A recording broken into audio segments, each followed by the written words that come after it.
Sir నమస్కారం sir. నమస్తే sir RK గారు తన కొత్త పలుకులో మన మీడియా విశ్వసనీయతపై ఆవేదన వ్యక్తం చేస్తూ రాసుకొచ్చారు సార్. అంటే మీడియా ఒక పార్టీకి కొమ్ముకు వస్తూ అదే వస్తుంది అధికారంలోకి అని చెప్పేసి భజన చేస్తూ వస్తుంది, ఒకవేళ టీడీపీ పార్టీ అధికారంలోకి వస్తే మరి వాళ్ళ పరిస్థితి ఏంటి అన్నట్టుగా రాస్తారు. అంటే వైసీపీకి ఫేవర్గా చేస్తున్న మీడియా పైన అయితే వ్యక్తం చేయడం జరిగింది. మరి దీన్ని ఏ విధంగా చూడొచ్చు అంటారు సార్? దీనికి కూడా నిజానికి రాధాకృష్ణ గారు ఆంధ్రజ్యోతి కొనే పరిస్థితి ఎలా వచ్చింది ఆయనకి? ఆయన ఆంధ్రజ్యోతిలో స్ట్రింగర్గా చేరాడు, రిపోర్టర్గా చేరాడు. స్ట్రింగర్ స్థాయి అంటారు కానీ రిపోర్టర్గానే చేరాడు. ఆయన చేరిన తర్వాత తన టాలెంటు అంటే డొక్కు సైకిల్తో మొదలైంది ఆయన జీవితము అని కూడా ఇప్పటికీ చాలామంది మాట్లాడుతూ ఉంటారు. పాత లక్ష్మీపార్వతి గారి రెగ్యులర్ స్టేట్మెంట్ అది పాత రోజుల్లో, 300 సైకిల్తో తిరిగేవాడు అని.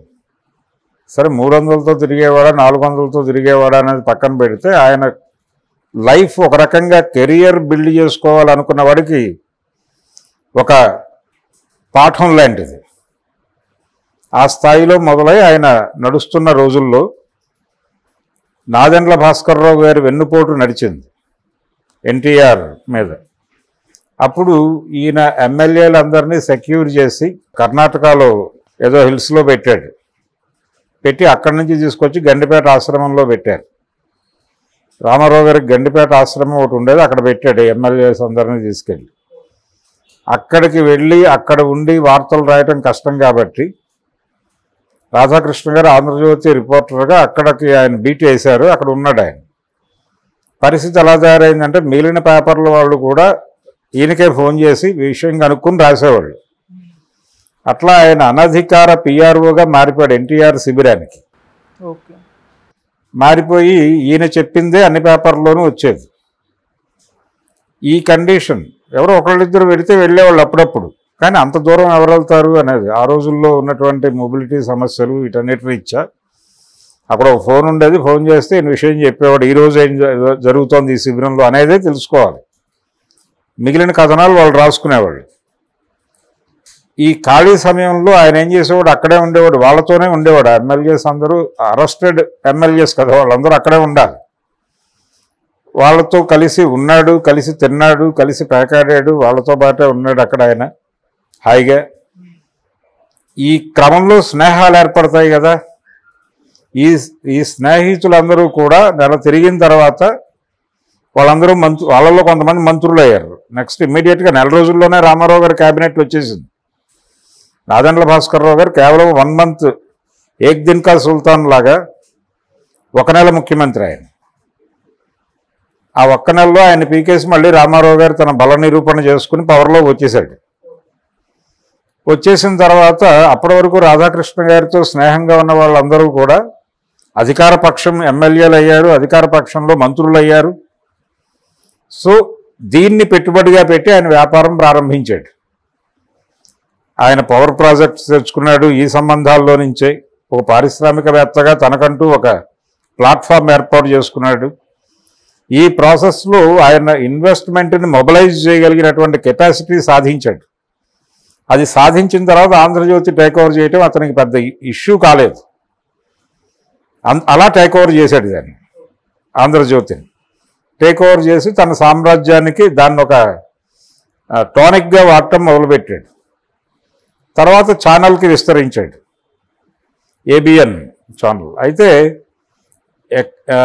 దేన్నైనా సరే ఆర్థికంగా వైబుల్గా ఎలా నడపాలి అనే దానికి సంబంధించి ఆయనకు ఒక క్లియర్ కట్ ఐడియా ఉంది. దాన్ని ఆధారంగానే ఆ వ్యవస్థలు నడుస్తాయి. తన పత్రికల్లో చాలా స్పష్టంగా వామపక్షానికి కూడా ఆయన పెద్దపీట వేశాడు, ఛానల్లోనూ పేపర్లోనూ కూడా. అంటే ప్యారలల్ వార్తలు కూడా ఒక చోటు ఇచ్చేవాడు. ఇచ్చి ఆయన ఎజెండాని పంపు చేయటం కోసం ప్రధానంగా వాడేవాడు. ఇది ఒక పద్ధతి. ఇలా రాధాకృష్ణ గారు తన ఎదుగుదల, తన సామ్రాజ్య విస్తరణ ఇదంతా కూడా ఆంధ్రజ్యోతి నుంచే జరిగింది. ఆంధ్రజ్యోతి రిపోర్టర్గానే ఆయన ఆ రోజు అక్కడికి వెళ్ళాడు. ఆంధ్రజ్యోతి రిపోర్టర్గానే ఆయన ఎదుగుదల ప్రారంభమైంది. ఇప్పుడు ఆంధ్రజ్యోతినే ఆయన టానిక్గా వాడుతున్నాడు. ఇది టోటల్గా ఆయన వ్యవహారం, ఆయన చరిత్ర. కాబట్టి రాధాకృష్ణ గారు ఈ రోజున ఏదో జనాలు యూట్యూబ్ ఛానల్స్ స్టాండ్ తీసుకుంటున్నాయి, పెయిడ్ మీడియాలు, పేటీఎంలు, ఇవన్నీ ఆ వ్యాఖ్యానాలు చేయటం తప్పు. అసలు ఆ కాన్సెప్ట్ ప్రారంభించింది ఆయన, ఆ కాన్సెప్ట్కి సృష్టికర్త ఆయన, ఈ రోజుకి రోల్ మోడల్ ఆయనే.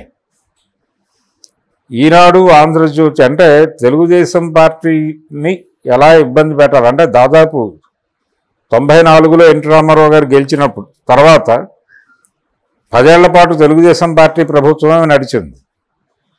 అంతకుముందు 82లో ఆయన గెలిచినప్పుడు కూడా అలాగే కొనసాగింది.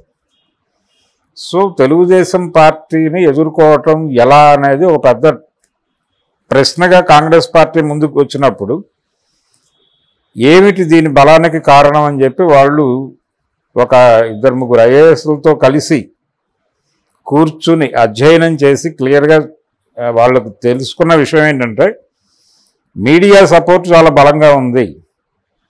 రామారావు గారు పార్టీ పెట్టినప్పుడు ఈనాడు వెళ్ళిపోయింది ఆయన కాంపౌండ్లోకి. అప్పుడు జ్యోతి కొంత కాంగ్రెస్ సైడ్ ఉంది. ఆ తర్వాత క్రమంగా జ్యోతి కూడా ఆ క్యాంప్కే చేరింది. ఓకే. సో ఈ వ్యవస్థ మీడియా అనేది ఒక ఊతంగా పనిచేస్తోంది తెలుగుదేశం పార్టీకి అనేది తెలిసిన తర్వాత మనం ఒక మీడియా ప్యారలల్గా రన్ చేస్తే అలా ఉంటుంది అని ఆలోచన చేసినప్పుడు ఇప్పుడు ఈనాడుతో పోల్చదగ్గ పేపర్ పెట్టడం చాలా ఇన్వెస్ట్మెంట్తో కూడుకున్న వ్యవహారం అని కూడా వాళ్ళు చెప్పారు సోనియా గాంధీ గారికి. ఈ ఆలోచన నడుస్తున్న క్రమంలోనే వైఎస్ రాజశేఖర రెడ్డి గారి బ్రెయిన్లో ఒక ఆలోచన ఉద్భవించింది. ఒకవేళ 2004 ఎన్నికల్లో కాంగ్రెస్ పార్టీ గెలిచి తనకు పదవి రాకపోతే, ముఖ్యమంత్రి పదవి రాకపోతే బయటికి వెళ్ళిపోయి ప్రాంతీయ పార్టీ పెడదామనే ఆలోచన, వైఎస్ఆర్సీపీ పార్టీ పెడదామని ఆ రోజునే ఆలోచించాడు ఆయన. జగన్మోహన్ రెడ్డి గారి బుర్రలో పుట్టిన ఆలోచన కాదు అది. రాజశేఖర రెడ్డి గారు కూడా 2004లో తనకి పవర్ ఇవ్వకపోతే, అంటే 3 పేర్లు వినిపించేవి అప్పుడు, ఎంఎస్, వైఎస్, డిఎస్ అని. ఈ ముగ్గురులో ఎవరికైనా ఇవ్వచ్చు అని. సరే, ఎం సత్యనారాయణరావు గారు స్వచ్ఛందంగానే రేసులోంచి తప్పుకున్నాడు. ఓ ప్రెస్ మీట్ పెట్టి ఆయన నన్ను ఇన్వాల్వ్ చేయకండి గోల్లో అని. అప్పుడు మిగిలింది 2, పిసిసి ప్రెసిడెంట్గా ఉన్నటువంటి డిఎస్, లెజిస్లేటివ్ పార్టీ నాయకుడిగా ఉన్నటువంటి వైఎస్, వీళ్ళిద్దరూ రంగంలో మిగిలారు. ఒకవేళ డిఎస్ని పార్టీ యాప్ చేసుకుంటే బయటకు వచ్చేసి ప్రాంతీయ పార్టీ పెడదాము, దానికి ఒక పేపరు, ఒక ఛానలు కూడా చేద్దాము అనే ఒక కాంక్రీట్ ప్లాన్తో ఈయన ఒక డిజైన్ వేసుకున్నాడు. ఆ టైంలో వీళ్ళు పేపరు దీని గురించి ఆలోచిస్తున్న టైంలో ఇందిరా టెలివిజన్ నెట్వర్క్ అనే పేరుతో ఒక కంపెనీని ఫ్లోట్ చేసి ఈ పేపరు, ఛానలు 2 ఇప్పటికీ సాక్షి ఇందిరా టెలివిజన్ నెట్వర్క్ అనే పేరుతోనే ఉంటుంది. ఒక వ్యవస్థను ఆయన నేను పూల్ చేస్తాను అని చెప్పి బాధ్యత తీసుకుని సాక్షి అనే దుకాణాన్ని ప్రో కాంగ్రెస్గా ప్రారంభించాడు. ఆ ఆలోచనకి అంకురార్పణ కలగటానికి రీజన్ కూడా వీళ్ళే, రాధాకృష్ణ అండ్ రామోజీరావులే. అలా ఎవరి దుకాణం వాళ్ళు పెట్టుకోమని చెప్పింది, ఆ సందేశాన్ని ప్రపంచానికి ఇచ్చినవాడు రాధాకృష్ణ. ఈయన ఈ రోజున బలానా వాళ్ళు వాళ్ళకు కొమ్ముగా వస్తున్నారు, ఇంకొకళ్ళకి కొమ్ముగా వస్తున్నారు, ప్రొఫెసర్ నాగేశ్వర్ వాళ్ళకు కొమ్ముగా వస్తున్నాడు, లేకపోతే మరొక వ్యక్తి ఇంకొకళ్ళకి కొమ్ముగా వస్తున్నాడు, జయప్రకాష్ నారాయణ గారు ఎవరికి కొమ్ముగా వస్తున్నాడు, ఆయన గురించి ఎందుకు మాట్లాడినా, ఆయన జగన్ని తిడతాడు కాబట్టి ఈయన సంఖలో మనిషి ఆయన. అలాగే చాలామంది, అంటే జగన్ని తిట్టిన వాళ్ళందరూ ఆయనకు మిత్రులు, జగన్ని సమర్థించే వాళ్ళందరూ శత్రువులు, వాళ్ళందరూ జగన్ పెయిడ్ బ్యాచ్. మరి ఈయన సంఖలో కూర్చున్న మేధావులు ఎవరి బ్యాచ్? చాలా స్పష్టంగా జయప్రకాష్ నారాయణ గారు ఆయన న్యూట్రల్గా ఉంటున్నట్టుగా నటిస్తూ ఆయన టీడీపీ గెలుస్తుంది అని చెప్తున్నాడు, కూటమి గెలుపు గురించి బలంగా మాట్లాడుతున్నాడు ఆయన. మరి ఆయన అమ్ముడుపోయాడంటే, నాగేశ్వర్ అమ్ముడుపోయాడు అని చెప్పేటప్పుడు జయప్రకాష్ నారాయణ ఎంత కొనుక్కున్నారో కూడా చెప్పాలిగా. కాబట్టి వాళ్ళు కొనుక్కున్న మేధావులు, వాళ్ళు కొనుక్కున్నటువంటి, వాళ్ళకు అమ్ముడుపోయినటువంటి వాళ్ళ ప్రైస్ లిస్ట్ బయటకు ఇస్తే ఏ ధరలకు అమ్ముడుపోయారో అప్పుడు వీళ్ళు కూడా ఒక ధరల లిస్ట్ బయటకు ఇస్తారు. అసలు ఈ ధరలు నిర్ణయాలు అంటే పొలిటికల్ ఏరియాలోకి మీడియాని తీసుకెళ్ళి మీడియాని పొలిటికలైజ్ చేసి దాన్ని సర్వభ్రష్టత్వం వైపుగా నడిపించిన వాడు తెలుగు మీడియాలో రాధాకృష్ణ ప్రథముడు. ఆయనకు అగ్రతాంబూలం ఇవ్వాలి.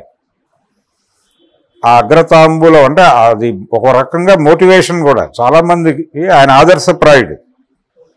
ఎలా ఎదగాలి అనుకున్నవాడు రాధాకృష్ణని స్టడీ చేయాలి. చేస్తే వాడు ఎదుగుతాడు, లేదా సర్వనాశనం అయిపోతాడు.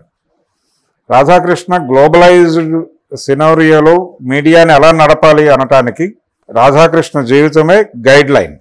అందుకని ఆయన ఆదర్శప్రాయుడు కూడా. ఓకే. పాత్రికేయ అవినీతికి కూడా ఆయనే ఆదర్శప్రాయుడు. అటువంటి మనిషి అలా మాట్లాడటం అనేది ఆయన అలాగే మాట్లాడతాడు. అంటే మనకు ఒక పాత సామెత ఉంది, తాను చేసేది మాత్రమే శృంగారం అని. ఎదుటి వాళ్ళు చేసేది ఏదైనప్పటికీ అది వ్యభిచారం మాత్రమే. అదే తప్పేం లేదు, ఆయన స్టేట్మెంట్లో తప్పేం లేదు. Thank you so much. Thank you.